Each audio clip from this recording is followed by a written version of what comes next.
Assalamu alaikum warahmatullahi wabarakatuh. How are you all guys? Hope you all are fine and doing well. Today I will start the next chapter, that is schizophrenia, spectrum disorders. So the first one is schizotypal disorder, यानी personality disorder भी कहा जाता है इसको।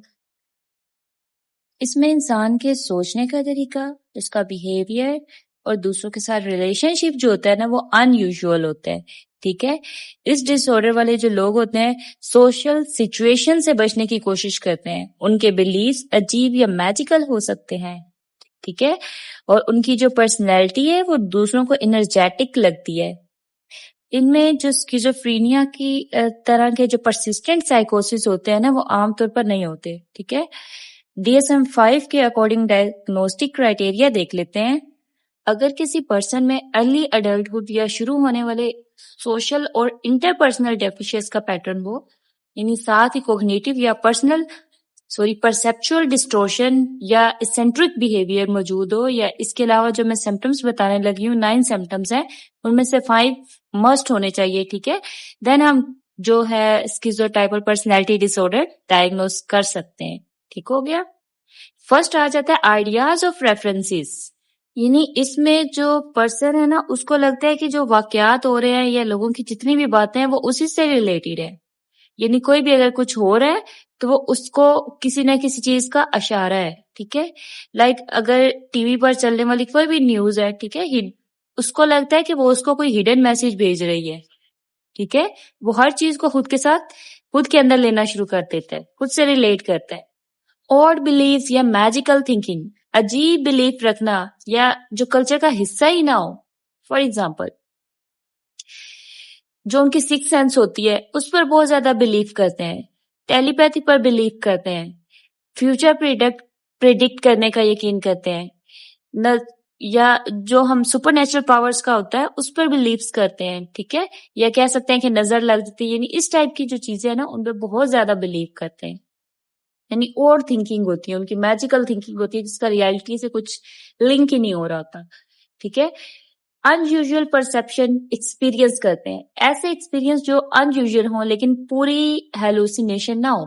For example, किसी की presence महसूस करना जब कोई हो ही ना वहां पर, अपना नाम सुनना जब किसी ने उसको पुकारा ही ना हो, यानी ऐसी ऐसी चीजों उसको नजर आना या उसको सुनाई देना। ठीक है, नंबर 4 आ जाता है ओवर थिंकिंग ओवर स्पीच, यानी जो बात करने का स्टाइल होता है ना वो बहुत अजीब होता है, ये कंफ्यूजिंग होता है।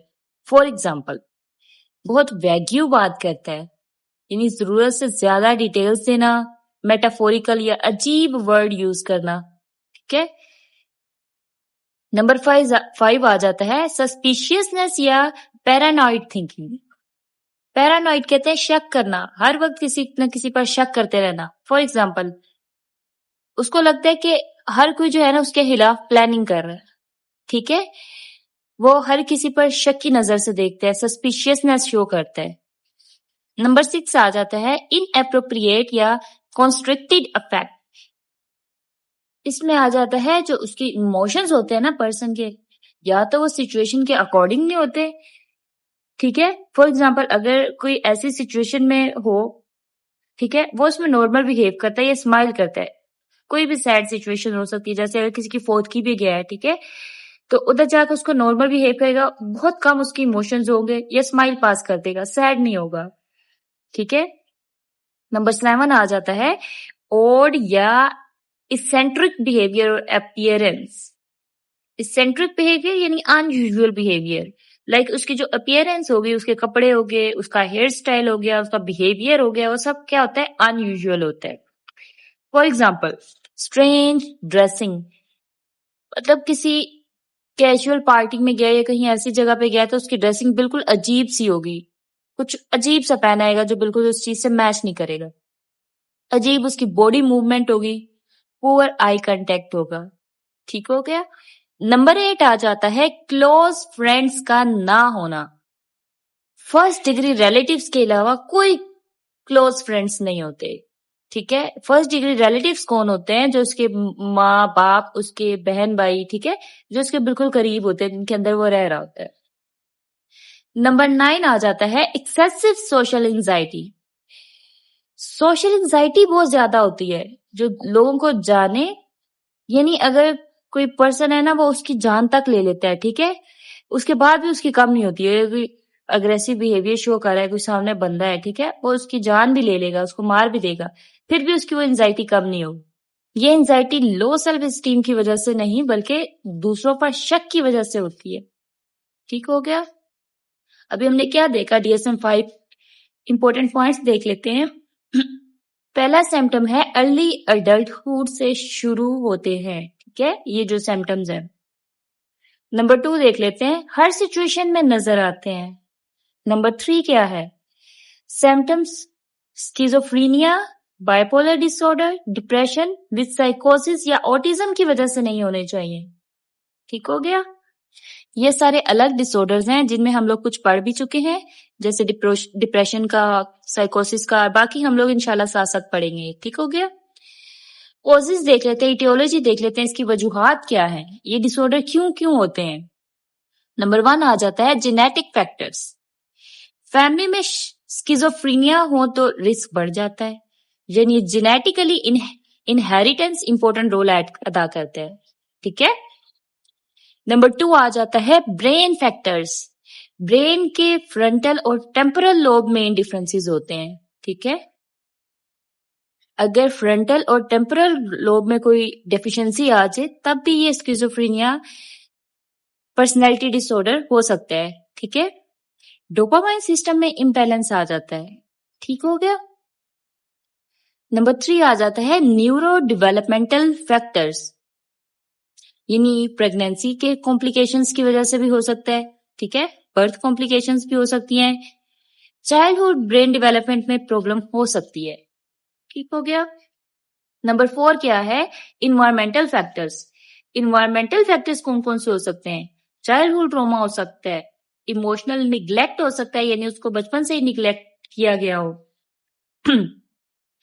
फिजिकल या इमोशनल अब्यूज किया जा सकता है।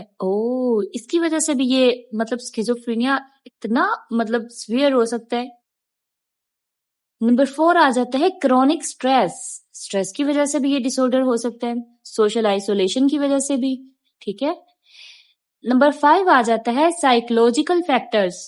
साइकोलॉजिकल फैक्टर्स में कौन कौन से फैक्टर्स आ सकते हैं, पुअर कोपिंग स्किल्स, ठीक है, नेगेटिव थिंकिंग पैटर्न्स, दूसरों की बातों को गलत समझना। ठीक हो गया। मेन सिम्टम्स देख लेते हैं, कौन कौन से सिम्टम्स ये वाले इनमें शो होते हैं। ठीक है। कॉग्निटिव सिम्टम्स की अगर बात करें, कॉग्निशन में उसके और बिलीव्स आ जाते हैं। ठीक है। मैजिकल थिंकिंग आ जाती है, सस्पिशियसनेस आ जाती है, आइडियाज ऑफ रेफरेंसेस आ जाती है। ये सब हम ऊपर पढ़ चुके हैं। ठीक है। इमोशनल सिम्टम्स में क्या आता है, flat emotions, anxiety, social discomfort. ठीक हो गया। बिहेवियर सिम्टम्स हमने कौन कौन से देखे हैं, इसेंट्रिक बिहेवियर, ठीक है, अनयूजुअल बिहेवियर जो होता है, स्ट्रेंज ड्रेसिंग, पुअर ग्रूमिंग और स्पीच। ठीक है। सोशल सिम्टम्स हमने कौन से देखे हैं, अकेले रहना पसंद करता है, आइसोलेटेड। ठीक है। क्लोज रिलेशनशिप बनाना मुश्किल हो जाता है, दूसरों पर ट्रस्ट नहीं करता। ठीक हो गया।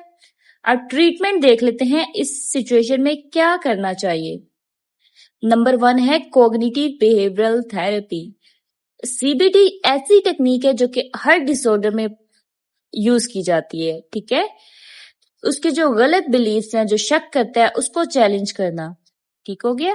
रियलिटी टेस्टिंग इंप्रूव करना, एंजाइटी कम करना, ये सारे क्या कौन करेगा, CBT टेक्निक ही करेगी ना, इसके थ्रू ये सब चीजें उसमें ओवरकम की जा सकती हैं। ठीक हो गया। नंबर 2 आ जाता है सपोर्टिव साइकोथेरेपी। थेरेपिस्ट पेशेंट का ट्रस्ट बिल्ड करता है। ठीक है। यानी वो दूसरों पे ट्रस्ट नहीं करता, फैमिली पे ट्रस्ट नहीं करता, खुद पर उसको जो होता है वो कंफ्यूज होता है। तो सपोर्टिव साइकोथेरेपी में क्या किया जाता है, जो थेरेपिस्ट होता है उसका ट्रस्ट बिल्ड करता है, इमोशनल सपोर्ट प्रोवाइड करते हैं। ठीक हो गया। नंबर 3 आ जाता है social skills training, communication improve करना, eye contact, conversation skills, relationship बनाना, ये सब वो चीजें सिखाते हैं। ठीक है, नेक्स्ट आ जाता है फैमिली थेरेपी।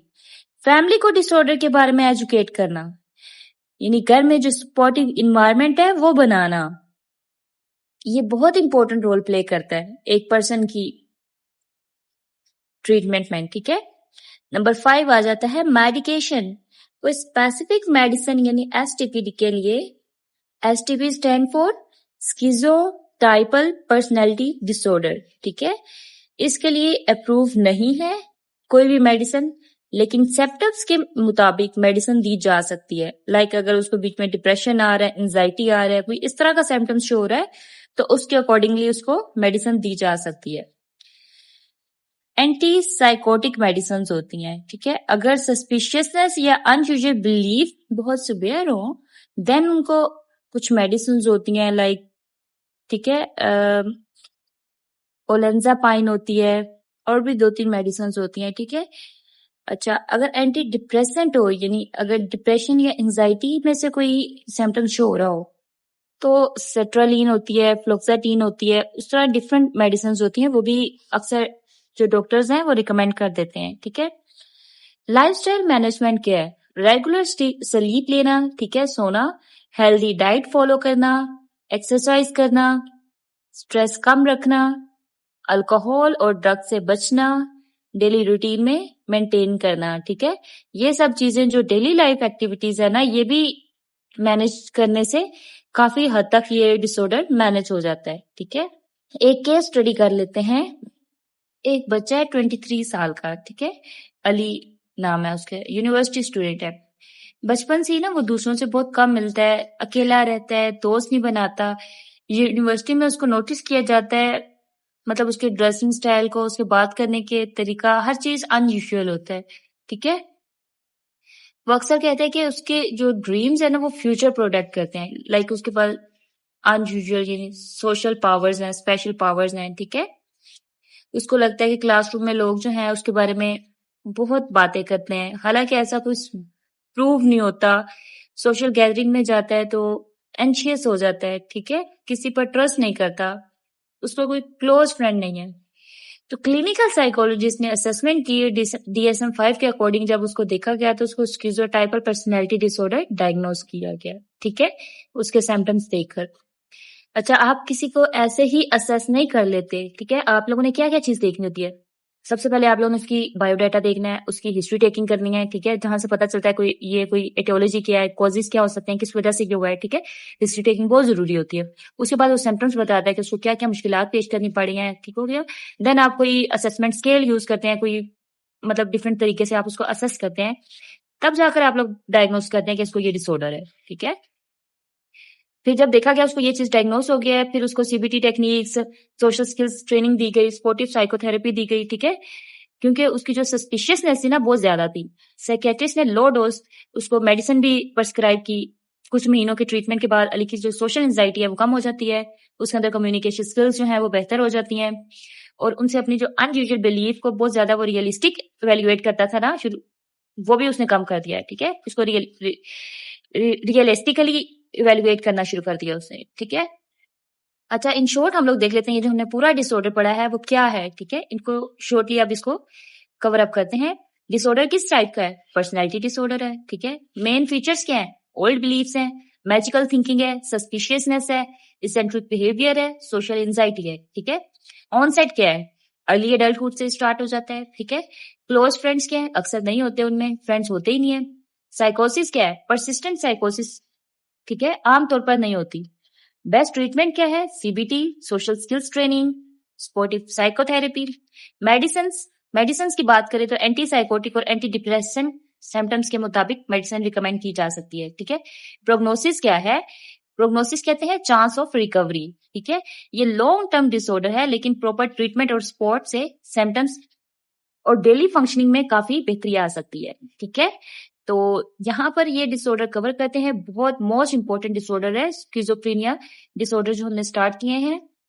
तो इंशाल्लाह नेक्स्ट डिसऑर्डर पे मिलते हैं, तब तक अपना ख्याल रखिएगा और ये सारे अपने लेक्चर्स को नोट करते जाएं और अपने नोट्स को संभाल के रखें, ये आपके आगे बहुत काम आएंगे क्लिनिकल सेटिंग में। ठीक हो गया, टेक केयर, अल्लाह हाफिज।